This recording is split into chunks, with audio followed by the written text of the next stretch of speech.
everybody. Welcome back to Connect. I'm your host, Andy Hale. I have been so looking forward to this episode today because what I'm going to talk about to me was really kind of blew me away, and I want to share this story. So I'm here with Jayne Fan. Jayne, good to see you.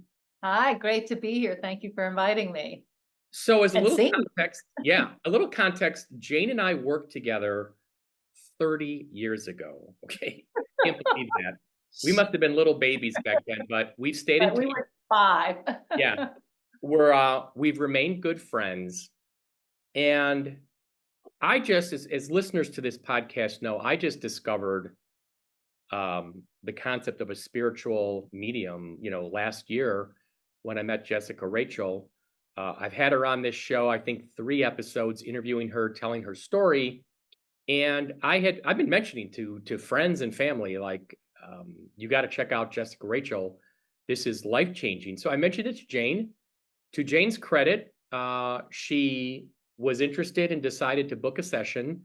And we're here to talk about that. So I want to save for a minute the way your session ended.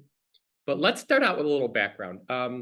Okay. Before you did this session with Jessica Rachel, the spiritual medium, did you consider yourself a spiritual person? I did. And actually, funny enough, she kind of asked me something similar, whether I had any experience with a medium. And no, I definitely consider myself a spiritual person, but more, I would say, in sort of like teachings of Buddha, Zen Buddhism, a lot of more the Asian religions. So because also the concept of ghosts and spirits, and your ancestral spirits still around, that's very Asian, I would say, like very strong in the Asian world. So even when you're growing up, it's like oh, that's always a little bit, kind of like a little bit of a nice shadow, watching what you're doing and stuff. But I did have and I read a lot. I would, but more like as a self-help guide, I would say.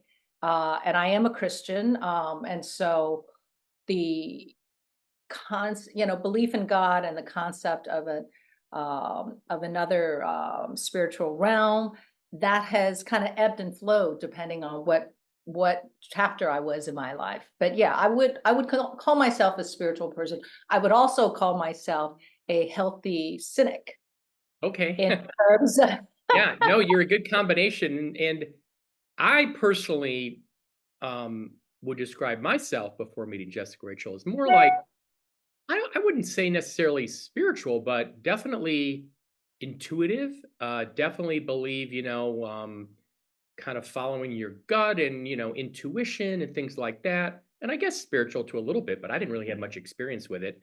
So, had you ever heard of, before meeting Jessica Rachel, the concept of a spiritual medium, meaning that you are basically, you have a spirit guide assigned to you that you can tap into, who can kind of guide you through your life to make sure you're living kind of your most aligned, purposeful life. Had you heard about that? No, I did not. I would say I was more, yeah, I didn't, um, but I don't know if this is a new thing, but so I would say, yeah, no, I hadn't heard about it. You always hear about angels, and I did have some experiences where I thought, okay, somebody is there, something has happened. I'm pretty sure that, we're not alone, that they are interacting with us in different circumstances, somebody, but it was very an amorphous concept to me. I didn't I didn't hear that there were these. I mean, I knew that there were, the old like gypsies seances, so about that. But no, I was not aware that there was actually someone assigned to me. Um, So this is so fascinating to me because your session, kind of like unlike my sessions have been with Jessica, have been more my spirit guide's given me a lot of helpful advice and guidance. I think has kind of pegged me as a certain way, but I didn't really get any huge aha kind of moments, which you did, which we're going to talk about. Um, so let's walk through it a little bit. When you do your session, Jessica first kind of gets you grounded. You tap into your spirit guide, and then she then connects with your spirit guide. Tell me how she described what she saw as your spirit guide, and what you learned. Oh, yeah, it was, so I went into this very neutral, I went into it, first of all, because I completely trust you, Andy. I mean, you're, Well, like, thank you. highly credible. Thank you. And I was curious, I thought I've never been to for myself, a medium. So, although I have contacted a pet medium and I've had interactions with a pet medium before, and that was really an incredible. But that was years ago. And so when she first said, she just kind of closes her eyes, and then she kind of has this little smile all of a sudden, and she said, "Oh," she goes, "Well, I have to tell you, two guides have appeared. I'm calling," so she calls them, calls the person, and she said, "Two of them have appeared, and they're very different looking."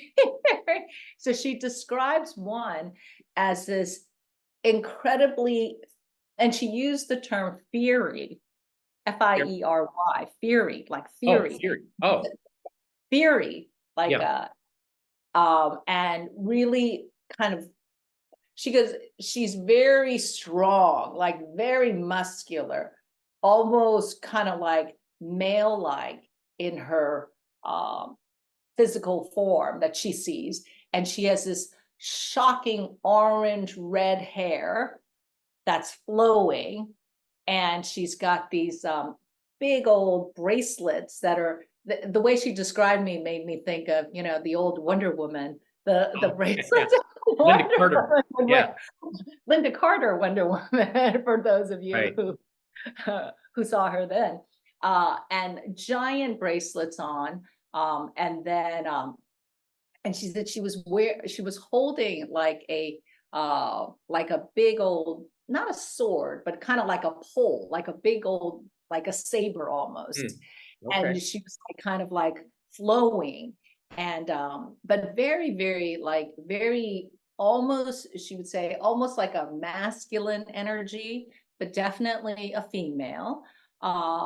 So I don't know what you call that these days, but anyway, that's how she described her. And then she said, "Oh, and your second one," she goes, "this is highly unusual that two have appeared. It turned out you have two spirit guides, but one is more, she looks more, the other one looks more like what you would expect, or what you would think an angel looks like. Wow. All in white. Hmm. Her hair is kind of black and sort of has, she's got it cropped across her face and very short and just straight. And she's has a quiet energy. And so that's how she described them. She said it was very What did you unusual. think of that? Just getting those two descriptions. Well, when she first You ready talked, to just like end the session like, okay, this is crazy. I just no, and maybe it's just I'm just listening to her, and I had no idea what anybody would look like, or how, I had really no idea how the session would go. yeah. Uh, and so I kind of, when she talked about this like fiery man like, guide, it, and she said very kind of like this very aggressive um vibe. It kind of reminded me of myself at I was times. gonna say this kind of sounds like you kind of to me are a Wonder Woman kind of person. Well, yeah, no, I get really hyped up, like, like this must be, this wrong must be righted, kind of thing. I get Yeah. very righteous, or I used to. I kind of, and then when she talked about this other really mellow guide, it made me think of, okay, that's kind of what I've been striving for, a lot more, just kind of, so I didn't, they weren't somebody. they weren't exactly how I pictured myself, so it wasn't like, "Aha, that's me." Yeah, and But, it's not your guides don't mirror you or your personality, they just yeah. they get the way I understand it from Jessica, they get chosen, they just basically choose the person for whatever reason. There may or may not be a similarity to who you are. In your case, it was. Um, so what was the significance of the angel? Like, what did she say about the angel guide relating to you? Yeah, she did not really say one or the other. Like she didn't, because at times I would say, well, who is saying that? Like which one of them is saying something?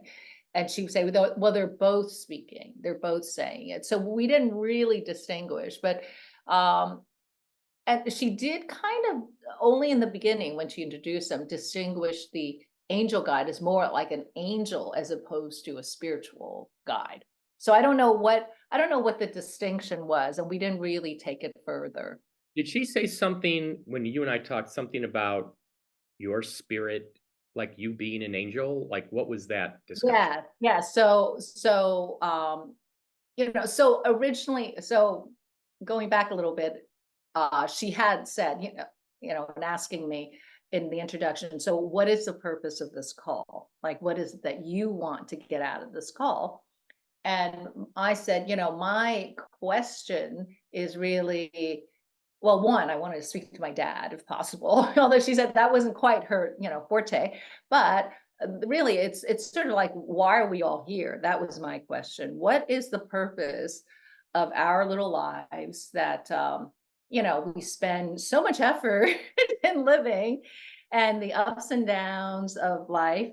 And when there's that eventuality and that certainty that we will all die, so why are we here? Like, what is our purpose? And so Good if some question. Very, very that, deep question. Yeah.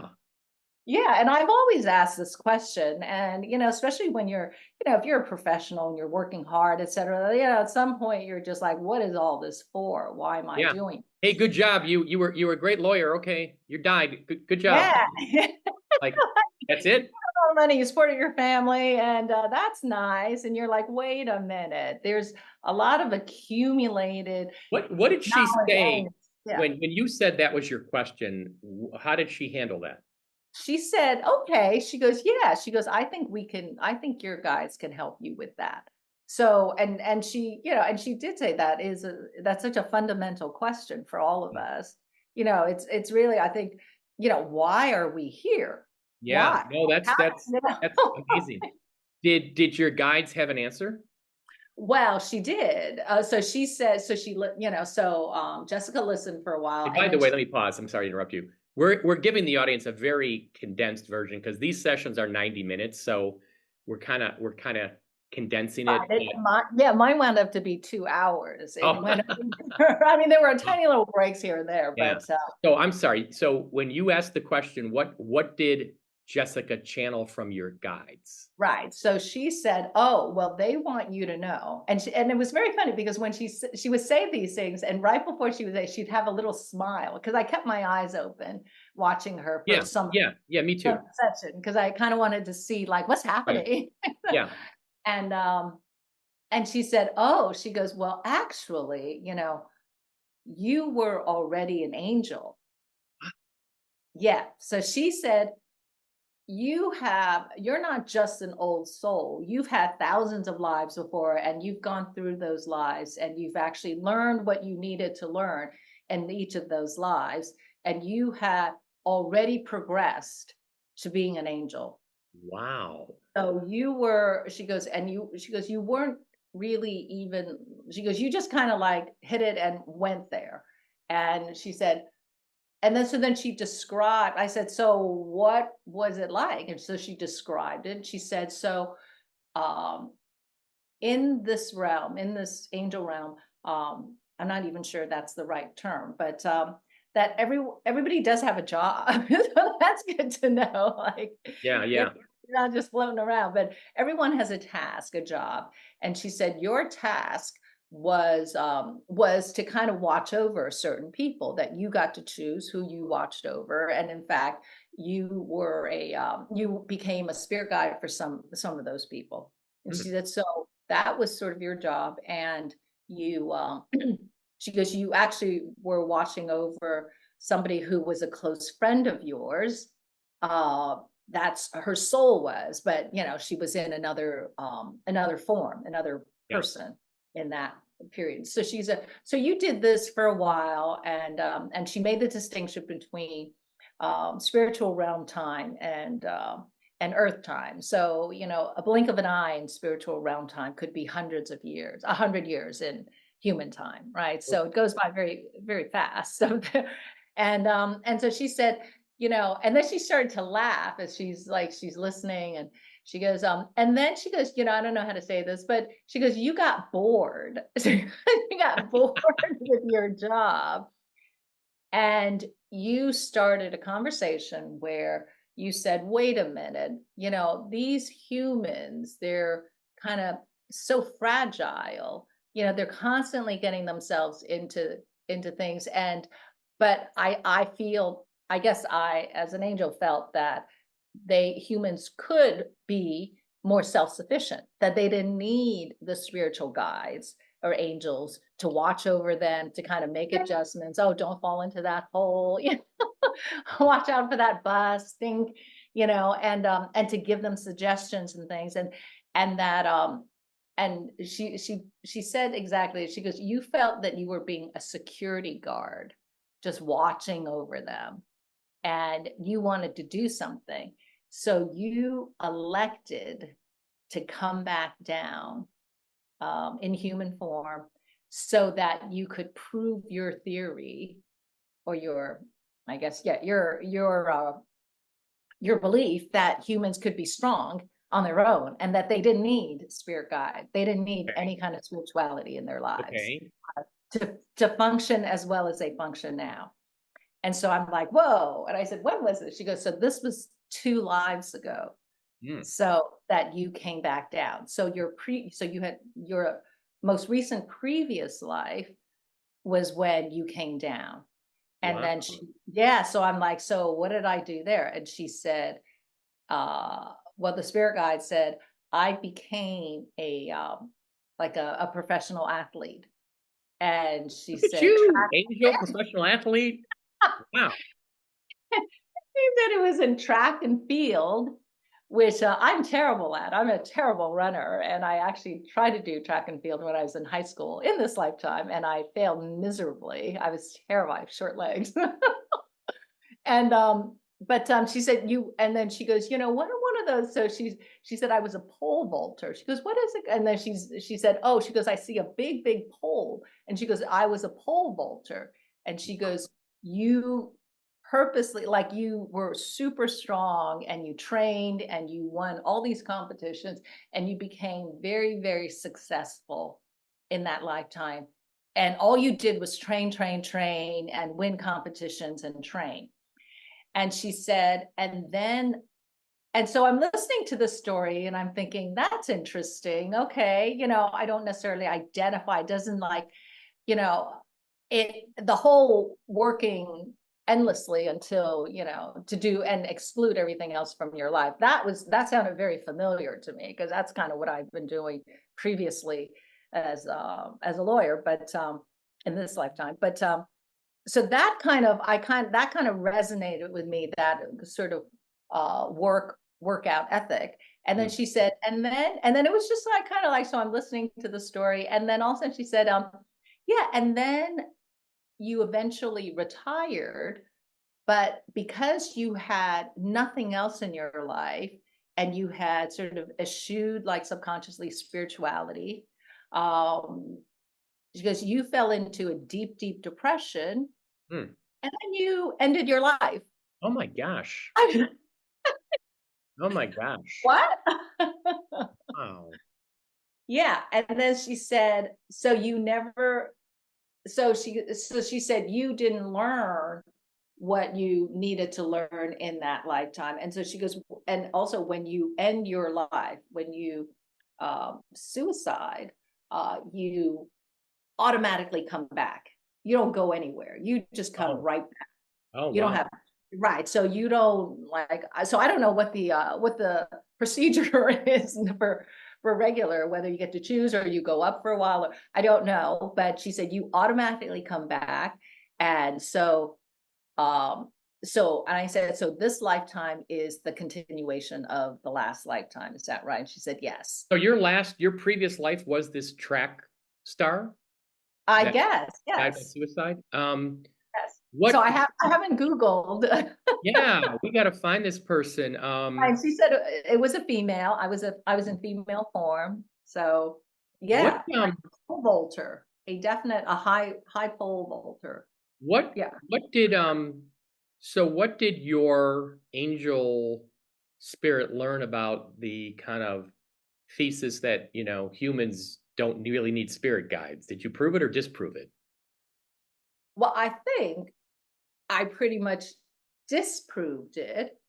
If I'm using my logic right now, that I certainly didn't prove my case because I became depressed, Mhm, and so whether, and it might not be that it's much more, I guess, much more general in terms of, that maybe the spirit guides are not just there to tell you what to do or but they're there as, that I don't know, I have to believe on some level you kind of feel them, so you don't feel so alone. Like, and especially, and this was like sort of my one of my ahas when I was listening to all of this is, and at the end of our session, I really felt it is, oh my God, I am not alone.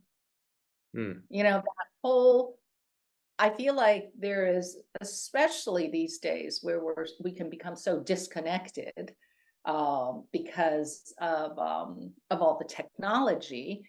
We're becoming more and more disconnected, and disconnected from ourselves, even that, um, you know, feeling like there's nothing around to protect you, nothing to believe in. I think it's a very, very, dark place. mm. Like this, like, so why shouldn't I do bad things? And yeah, so I don't know. Now I've forgotten the Well, question. I wanna kinda continue with some of the things I know that, we talked about. How did it come up in your session about you basically kind of being saved a couple times? If you can give those examples, like, how did that come up and tell those Oh my stories? gosh, yes, yes. So how did that come up? So that come up, okay, on the tails of a question I asked, which actually was pretty dramatic, and uh, where I had first asked, so if there is if the spirit guides, why I always felt that, things happen. I always felt that I was very lucky, that, I was just lucky that things happened in a positive way for me. And then I had this very bad incident at work where I was falsely accused of something. And that kind of completely changed my life, my professional life. And I said to her, and I didn't say what it was, I just kind of alluded to it. And I said, what is, why would that have happened? And, and I felt the rug had been pulled out from under me, and that, all of my allies and my friends and my colleagues, trusted colleagues, all sort of turned their back on me because they were afraid.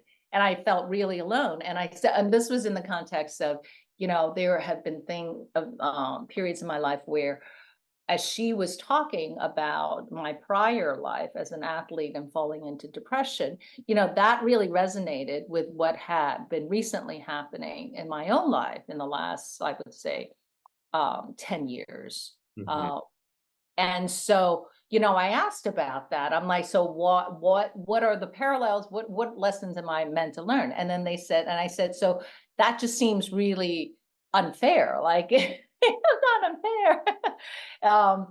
Why weren't my spirit guides there to, you know, tell me? And she said, well, they're saying that, um, you kind of knew it was coming.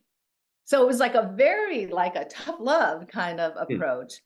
And I was like, "What?" And they said, "No, the signs were all there. They're saying during that period of time when that was starting to happen, you," she goes, "you were sick all the time." So she has no idea what period this was, Jessica, no idea where this happened, what, and she goes, "They're saying you were sick and you could mark your calendar by how often you got sick over this period of time. So you knew your body was telling you that whatever course you were on, you needed to course correct." And Wow, yeah, so, like, this incident happened because you needed to, shift gears and change lanes I and needed to get out of that job is what, and I'd been, that had always, I really wasn't very happy at this job, had you for a been long physically time sick? before that. I had, and the thing is, she was spot on. I had been really sick, Hmm. like, all of a sudden, like, I'd be sick for 2 weeks, and then I'd kinda get back to work, and all of a sudden, and like, something else would happen, I'd get sick again, and I was constantly sick. And she pointed that out, and it wasn't, it wasn't like, "Oh, poor you," it was like, "No, you knew it, you should have done it." You had all the signs, you knew, you were Wow. thinking about it, and so, and it really was a big parallel to the fact that, um, I was not being true to myself. I was not following, I hated this job, I hated everything about it, and I should have left. And then ultimately, and I did, and I said to her, and I felt like all of a sudden, like this exact event, like somebody had intervened Yeah. and yanked the carpet out. And I said, and at the Like, time, it's I time to go. It's time to right, like go. right. And other than the physical person who actually did that, I felt like, wait a minute, my life hadn't been like this. And it really felt like something else, a higher power had intervened and said, "Okay, that's enough. We're Wow. tired of waiting for you to figure So this out." interesting. Today." It's so interesting. Yeah. Did she also talk about times when, like, you kinda were saved, like the bus story? Yes, Oh, yes. So that's kind of when, and she actually confirmed. She said, "Yes, your spirit guide did have a hand in this, what you consider back then, this really negative thing that happened to you, because they did have a hand in that. They're saying they did." And then that's all she would say. And then she said, and I said, "Well, I did get sick a lot, and I had a lot of," and she goes, and then she said, and then so then she goes, "Oh, wait, so they're saying," she said, "So horseback riding." She goes, "Horses." She just like shouts out horses out of the blue. hmm. And I said, "Yeah." She goes, "Did you have a riding accident?" And I said, "Actually, I did. I did. Wow. Yeah, 3 years Wow. ago, I fell off a horse. I was riding during a jump, and I had acute fractures in 3 of my vertebrae. Wow. So, and I said, and they said, "Yeah, they prevented that." They're saying that that could have been a lot worse, and they Hmm. prevented that from, becoming worse where you're paralyzed from it. And then she said, and she goes, "And was there another incident?" So she starts saying, they're saying this, and she starts saying, "Was there another incident with a truck?" And I was like, "Whoa." I'm like, she goes, because she goes, "They do," she said, "they help you along the way, and they're there to kind of adjust things or warn you. And if you're not listening to their warning," that was the whole Mhm. overarching um, theme, was that if you're not, they're sending you messages all the time, if you through like your body, maybe they're talking to you. If you're not listening to those, eventually something will happen, and that's kind of what happened with this work incident. But so then she started saying, and I said, "Well, what other times?" Right? And then she said, "This truck." And I said, she goes, "Were you like almost hit by a truck?" And I was blown away, This is because I crazy. This is said, crazy. "Okay." Yeah. I said, "Actually, I was." I said, "This is like They're over 30 years ago. I was working in New York City. I was early in the morning, 7 a.m., walking to work in Midtown, and there was nobody else around. It was so early, and I remember I was crossing Third, um, and I could see the light, and I was waiting at the crosswalk for my light to change. On the right side of me, you could see the lights for the traffic, for the cars, and there was a protected left-hand turn signal. That changed to red. I my crosswalk changed to green. I step off the crosswalk, step onto the crosswalk. I start walking, and all of a sudden, I hear this voice. It was like as loud as you and I talking inside, right Wow. next to my ear. Like, Mhm. and I remember this was my left ear.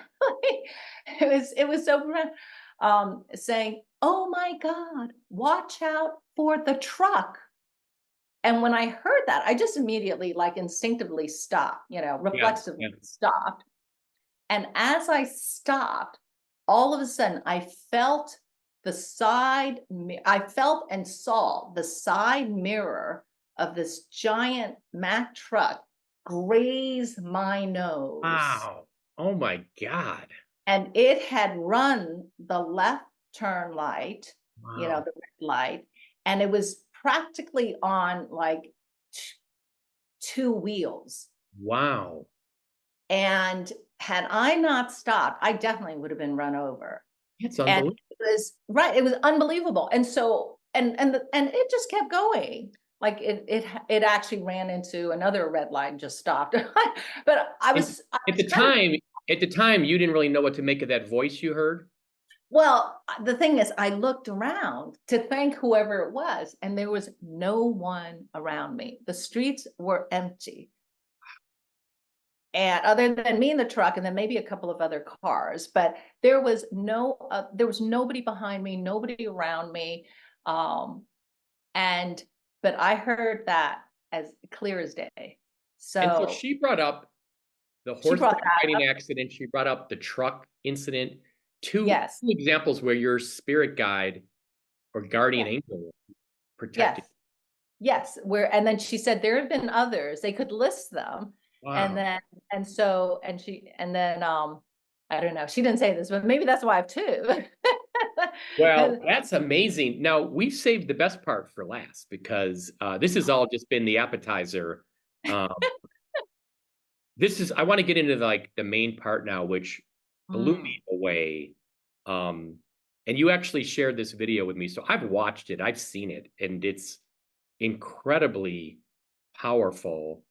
Um, let's set up how did it come up at the you said at the start of this podcast, you did wanna channel your dad, and I know Jessica has said, like you said here, that's not really her forte. She tries it. Sometimes she can do it. Sometimes she can't. She admits it's not her. She's much better at channeling spirit guides. How did this whole thing come up about your dad at the end of the session? How did that? Did you just raise it again? no, because we specifically said we wanted to save some time for that, for her to Okay. attend. And so then yeah, so we kind of she also gave me my message, in terms of what my purpose is. And then Do you she want to share that before we get into your dad part? Or yeah, well, it's interesting because it's kind of not well, yeah, I'll just share it. I was gonna say, it's not something I would have expected. And so, but in keeping with that, that's why I'm doing this podcast. Like I'm not very comfortable. So her message was, or my spirit guide's message was really that, that as an angel, and it was really cute the way she said it. She goes, as an angel, if you're going ultimately, you're going to leave this world again, and as an angel, you want to leave something behind. You kind of want to make it better, and so they see my purpose as really helping spread the word, like share my experiences, yeah. share trials and tribulations, but also like she recommended 3 books. The guides recommended 3 books too, which Jessica didn't even know, and had to kind of like piece together the color of the uh book cover, etc. Right. Yeah. And in fact, I brought them just now. And then she was like, I don't, she goes, I've heard of one book, but I don't know these other books, but they want you to read those books. You wanna share the titles? Yeah. So they so one of them is, I think this is the one I think no, she didn't remember. She didn't know this. Louise Hay's, You Can Heal Your Life, Okay. which I've not started. The other one, which is very interesting because I have such mixed reactions to this as I'm reading this, is Conversations with God, book one, Okay. by Neil Donald Walsh. Okay. And then the other one, which I think probably a lot of people know about it because it says it's a New York Times bestseller. Think Like a Monk by Jay Shetty. So your spirit guide suggested you read those books. Yeah. So like That I have you assignments. I have an Yeah, assignment. you got a Yeah. homework assignment that your path and purpose was to spread the word. To spread the word to yeah, to work through, and but not spread the word like, like an evangelist or anything like that, but actually just to work on myself through the process, share, like reading the books, working on the exercises, trying out, different ways of thinking, um, and then sharing what I thought about it. And Okay. she said, So "You will build a following." And I oh, just kinda like, I'm not on social media or yeah. anything, and I just thought, "Oh, So no, I don't follow." this is your first step out into, like that's why you're doing this podcast then, right? You're kinda like you're putting your toe in the water. Yeah, I think my Facebook or X account is, under my dog's name or something like, I have, like, literally 0 social media presence, and I Well, never really, like. we're gonna have a follow-up to this down the road. So, at the end of the session, when she decides to channel your father, who passed how long ago? He passed, just a little over a year ago. Okay, Yeah. so fairly So, recent. a year and 3 months, yeah. Um, so tell me, like, how does she go about doing that? Tell me how that worked. So, yeah, so I told her, so she asked me to say his name. She goes, "So, just, what is his name?" And then I gave both his Chinese name and his English name. And I said, I don't know, do you need to pronounce it in the Chinese way? And she said, "No, no, just you saying it is enough." Hmm, So then we wait a little bit, and then all of a sudden she goes, "Oh, I think does he have sort of roundish glasses?" And he does. It's more like octagonal, roundish. It's not exactly round.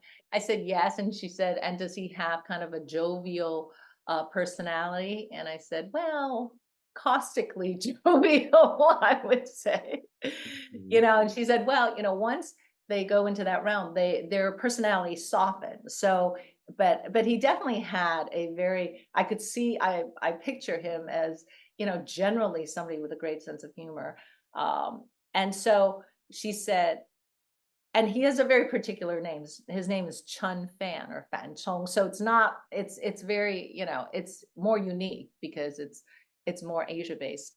But so she then said, "Okay, I see him."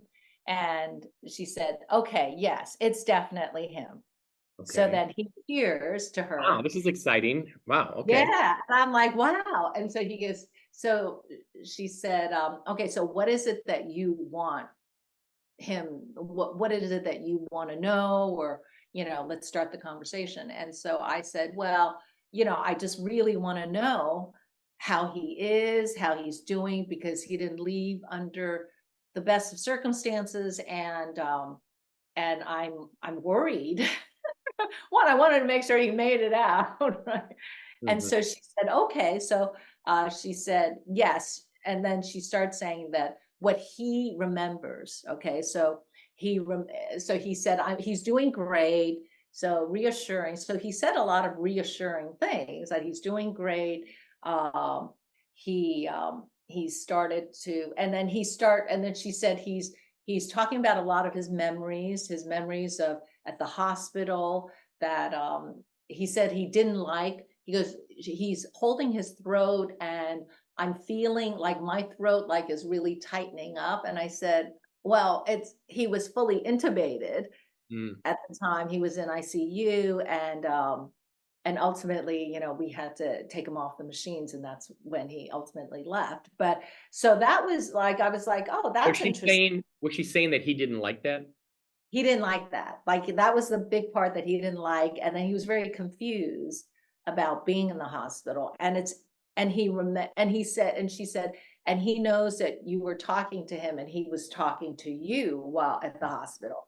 Mm. And that all is very true, because, and I don't think I even told you, I mentioned this to you, because, I was talking to him, like, because I could feel his presence, and, his it showed that his there were periods, his functions, there were periods of time when, in the beginning, when he was in ICU, that, they could see that he was still partially functioning on his own, and Mhm. I could actually hear his voice Wow. talking to me, and he was very confused, Mm. like, not understanding what was happening, Yeah. and so I kept trying to talk him through the process. We'd been waiting for test results, brain scans to come back to see what impact his brain was in, what impact the mini stroke had. So it was all very, like, during that whole process, I felt very close to him, Mhm. uh, and I would keep him updated on his Yeah. progress. I mean, it would just be me off in a corner, and I would just have a conversation with him in my mind, and he would talk back. And when we finally had to release him, um, he didn't know what was happening. So that was like very distressing to me, Mhm. because when we ultimately left the hospital, I remember, I was in the car, and all of a sudden I heard his voice say, "Maine," that's what he called me. "Where am I? Wow. Like, it's dark here. Where am I?" And I was like, "Oh my Oh my gosh." goodness. Completely freaking Wow. out, thinking my father is like stuck somewhere, Yeah. and this is, and I I thought, could see "Oh, why you wanted to talk to him to make sure yeah." he's okay. Yeah. Yes, I desperately wanted to talk to him Yeah. because I heard his voice, and it woke me up from, I was like kind of like drifting off in the car. And I was thinking, "Oh my gosh, this must be where they've taken his body to, I don't know, the freezing." It sounds terrible, to somewhere, Yeah. and it's dark. And he said, I'm in the dark." And I thought, okay, and I actually said to him, like, "Dad, just go home. Go home, go home, go home. Just find the house and go home." And because we were driving there, and I was saying, "We're gonna be there," and so when I went to his house, when I walked in, there was this, like, amazing sunlight that was Mm. streaming through the windows, Wow. and I just had this huge, like, you know, unexplainable sense of relief. Yeah. Knew that he had gotten out of wherever he was, and he was actually there. His spirit was there. He was home, and he was at peace. But then I didn't know what happened. Like the next day, that it sort of, Yeah. that feeling went away, and so yeah, I did really want to know what he was, and so he said that he's fine now. Um, that yeah, it was very confusing. He didn't know what was happening at the Does hospital. he understand it now? He understands it now that he's there, and also he said, and then she said, all of a sudden he's showing me like a golf club. "Did your dad play golf?" And I said, "No, he doesn't play golf." And she goes, "Oh, wait." She goes, "No, it's like a shovel. It looks like a shovel." And I said, "Well, he's a gardener." And she goes, "Well, this is very interesting. He's showing me the image from when he's in his grave." Hmm. And I'm like, "Oh, that's kind of morbid." And she goes, and all of a sudden she shouts out, "Yellow flower." He shouts out yellow flower? Like, just out of the blue, "Yellow flower." And I It was like, might have significance to he's you? saying "yellow flower." And she goes, "I've got an image of a yellow big flower." And I just started to, like, I had this huge reaction, and I just said, "Melted butter," because my dad was a huge tall bearded iris hybridizer. That was his passion, his life. That's what he Explain did. what that is. even before retired. So it is creating new varieties of tall bearded irises from existing varieties. And so he would pollinate them, and he'd match a mom and a dad. And they're registered. So go to ais.com or .org website. And these flowers are amazing. And it's crazy that anyone even grows them, because they only bloom generally once a year. They are perennials, but they only bloom for 2 weeks, once a year, generally in May, depending on where you are. And they never, you can't sell them commercially, because you can't speed that up. So rare people don't. Most people don't see them because you can't buy them in Trader Joe's or So did he is this the flower. one that he did, was it, like, well known?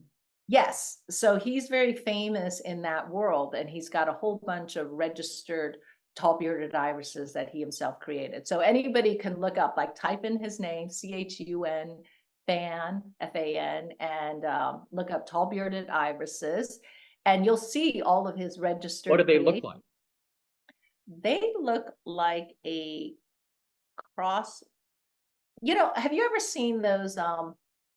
They call them iris roses or rose irises. I can't remember which one goes first. They're like big bulbed, and they're not like the Japanese or Siberian irises that you And see commercially grown. They're very lush. They're big, big. They look like I don't know. They look like a hand bowl with little falls that go mm, underneath. I'll send and you. and and these are Yeah. yellow. Well, his champion one, and his favorite one, and the one that he's most well known for, is a yellow crossbreed. That's crazy. For her to say yellow flower, Yellow and flower. and he's And got I this said, yes, champion crossbreed iris hybrid. yes. And so all of a sudden she said, did you have, so he is telling you that he knows it's like, to me, I interpret that as he's signaling that, okay, he's now telling me something that is very significant to him and to me, and I would know that. So all this other stuff, sometimes you're like, oh, well, that's nice. Is it provable? Is it verifiable? Yeah, No. So tell me something that only he and I would know, like what's our secret password kind of thing. And I didn't right. ask, but so she said it, and she said he wants you to know that he really appreciated all the flowers, first of all. And I said, and in my mind, I'm like, that's the signal, because he wouldn't, if he mentioned any other color, it would be like, okay, yes, he's breeded a lot of them before, we had a lot of flowers, but yellow flower was super significant. And it's sort of like something so personal Mm, that you would know, right? So that was one thing he said. And that made me then, it was like, okay, one thing has like been confirmed, like there's something now, more things that she's saying about him mhm. that somebody else, that wouldn't be significant normally to anybody else, right? So there's that. And then she said, and then so then, because we didn't have that much time left, and we had already gone over, so she said, well, is there anything else, because he's reminiscing, he's going through his memories right now, and he can share memories with you. And I said, no, Dad, I just want to, I want to know that you're okay, and that we'll be seeing you soon. And he's like, well, not so soon, because you have 30 to 40 more years left to do Wow, your work. And I'm like, oh that's my good to God, know. I don't know Wow. about that savings left. But then, so then all of a sudden, so then she said, okay, so we're going to kind of wrap it up. She goes, oh, wait. And then she yells out, Lucy. And I stop, and because I was ready for like this whole thing to be, okay, that's the session. Yeah. And she goes, he is yelling out Lucy. He wants you to know Lucy is there with him. Who is Lucy? Lucy is my beloved dog, Oh my gosh. who passed away, I Wow. would say, 7 years ago, under really, really traumatic Mm. circumstances. And like, she literally died in my arms. I Oh my felt gosh. her heart stop. What And oh my yeah. gosh. And So what he knew that I love Lucy above all else. And he said, and I always wondered, and I had a thing with Lucy where at her death, some people might think it's morbid. I took a photo of Lucy just because because she seemed so at peace. It was quite horrible. She was very sick and she seemed so at peace when she left. And on the photo, there is a pink aura around her. And first, when I took the picture, I thought, okay, something's wrong with my camera. So I started taking pictures around in the room and there was, nothing different. And I took a photo again of her. And there was the pink. And in that moment, or that for the rest of that evening, I felt just this pure love, this mm, warm glow of love emanating in the room. mm. And um, and so when he said that, and I don't think I've ever shared that with him while he was alive, but he knew like Lucy, and he had Well, met Lucy. let's pause here. I mean, the two huge blow me away moments are she mentions your dad, she mentions yellow flower, which has got this Mhm. huge significance to your dad and you. And then she mentions Lucy, that he's here with Lucy. I mean, when you told me this just blew me away. Um, Yeah, I immediately started crying when yeah, she said he's yeah. saying, yeah, Your she session was can't. really emotional. It just having done the session and being told the things you were told about, an angel and your past lives and, your issue at work and how it was meant to be and channeling your dad. What kind of impact has this had on your life and your outlook on life? It has been profoundly comforting. Mm, Like like outwardly, I don't think anything's really changed, although I am doing my homework, reading more. But there's a sense of peace and there's a sense of, okay, this feels right because we would not have been put here just to have no purpose. Like everything in on yeah, this earth has a purpose, right? And everything is connected. We're all connected. And to have this, like, I feel like it's been verified now. yeah, It's been verified. yeah. Like all of these things that she said, and I don't, we didn't touch on every single thing she said, but it was, or that was communicated. Um, but it's just like, okay, one, I am a healthy skeptic. I mean, we're both lawyers, so we could drive a Mack truck through any argument that's presented or any Right. factual scenario and pick it apart and stuff. But there were enough things that she kind of just randomly said, and I never met her before. We never spoken. I signed up for the session on a little link, paid my money, and I had to wait 4 months. I mean, she's very busy, this Yeah, woman. It's yeah. not like I don't think and, and it just made me really, and it's actually made me, look at things in a a softer way, in a way, and look at things from a much more empathetic way and thinking like, "This is not the end. This is only part of the journey." And Like, to the extent you were saying before, you kinda had a feeling in this life, like, what's the point? Like, why are we here? Did it change that mentality for you and kind of make you feel better about that? yeah, completely. Because I always, as like a left brain person, you're like, I want an answer. Like, Yeah, what is my destiny? Why yeah, am I here?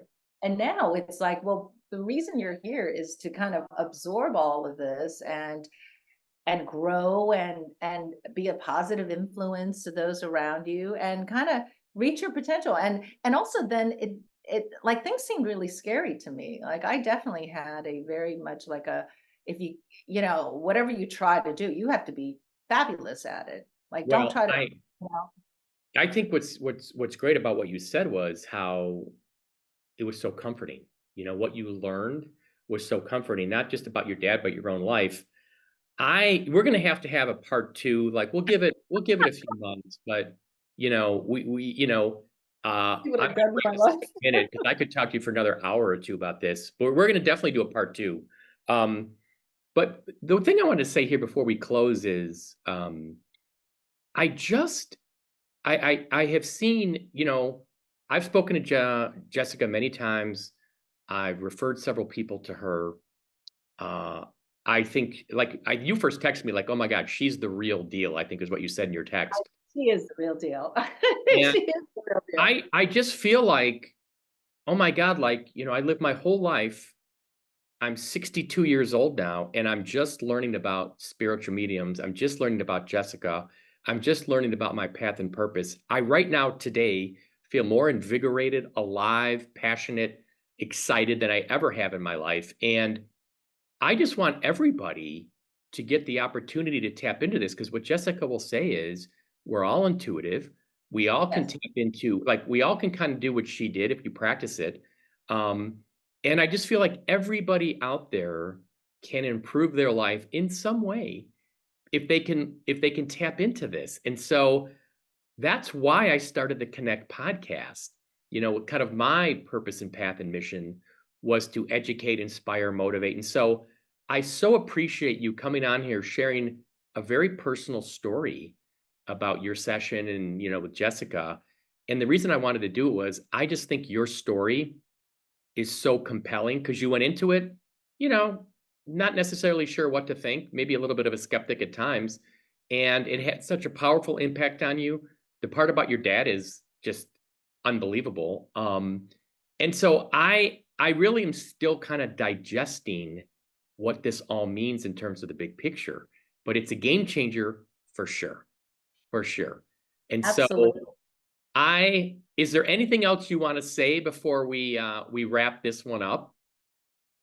It's like, there are this world we live in so full of bad things. Like there are active con artists and all that. But I think like I would say to everybody, give yourself a chance. Like nothing is black and white anymore in this world. I mean, I think like Stephen Hawking said, everything we believe now will be disproved 100 years from now, right? That's scientifically proven, right? So the world is not only what we can see. Amen, because that's what really is clear to me. And like what makes complete sense to me is I fully believe I don't know everything. There's a lot I don't know. My brain is this amazing computer that I've only tapped into a portion of it. Right, Your exactly. thoughts and the power of your mind can do things we are still learning. And so I'm just excited to learn more, to get better at it, to tap into my spirit guide more, into my intuition. I feel like I just can't wait to continue on this journey. So we are going to come back again. Will you come back again? We'll give it a little time to breathe, but we'll come back and continue this Absolutely. conversation. I hope I have something to report. Yeah, no, you will. You definitely will. Well, that's this episode of Connect. If you enjoyed it, please share it with friends, family, talk about it, spread the word. We'll be back with another session soon, and you haven't heard the last of Jayne Fan. I can't wait to continue our conversation real soon. Well, really, thank you for having me, Andy. Well, thank you for introducing me to Jessica, first of all. Absolutely. I'm so glad you did it. To be continued. Right. Yes. Okay.